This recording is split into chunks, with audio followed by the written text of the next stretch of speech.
Puluhan nama termasuk nama pimpinan daerah, menteri dan juga anggota DPR RI ini disebutkan dalam surat dakwaan Jaksa Penuntut Umum di persidangan kasus dugaan korupsi pengadaan KTP elektronik. Saat ini bersama dengan saya, Ketua Komisi Pemberantasan Korupsi, Pak Agus Raharjo.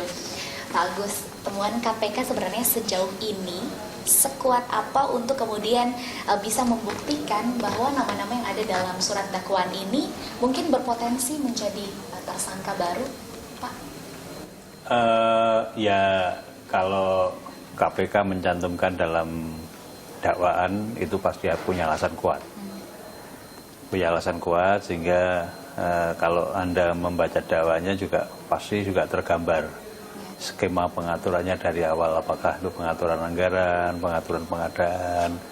Oleh karena itu surat dakwaan sudah dikirim ke pengadilan.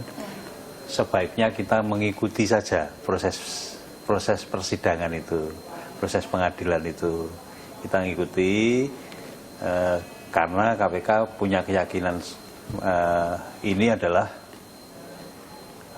ya kalau orang menyebutkannya mega korupsi mungkin tepat karena uangnya cukup banyak, kemudian pelakunya juga terkait dengan banyak pihak yang tadi sudah disebutkan, punya nama besar.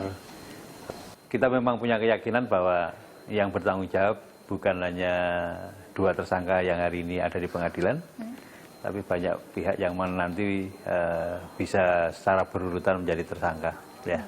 Dari Kemendagri mau meminta KPK untuk melakukan pengawasan. Sebenarnya dari awal pengawasannya itu seperti apa, Pak, dari KPK? LKPP memberikan saran, LKPP memberikan masukan, tapi boleh dikatakan tidak ada yang diikuti. Kemudian kita mundurkan diri, tidak mendampingi lagi.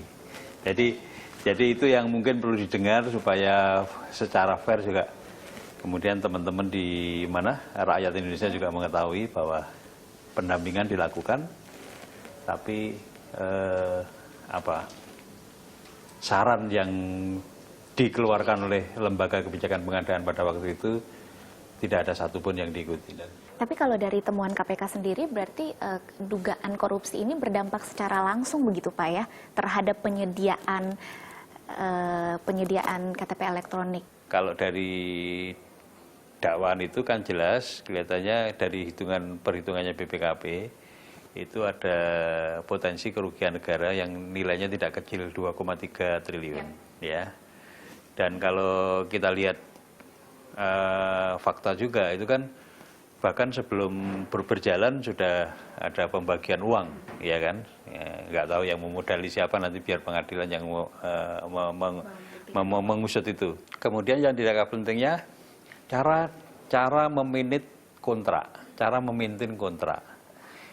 Standar kontrak pemerintah itu kan selalu begini. Pada waktu Anda menyerahkan pekerjaan 100%, bukan hanya prestasi fisiknya yang kemudian dilihat, tapi juga transfer of knowledge-nya sudah atau belum. Kemudian orangnya yang mau menjalankan sudah dilatih atau belum. Nah, ini kelihatannya tidak dimaintain secara baik. Baik, Pak, ini menarik.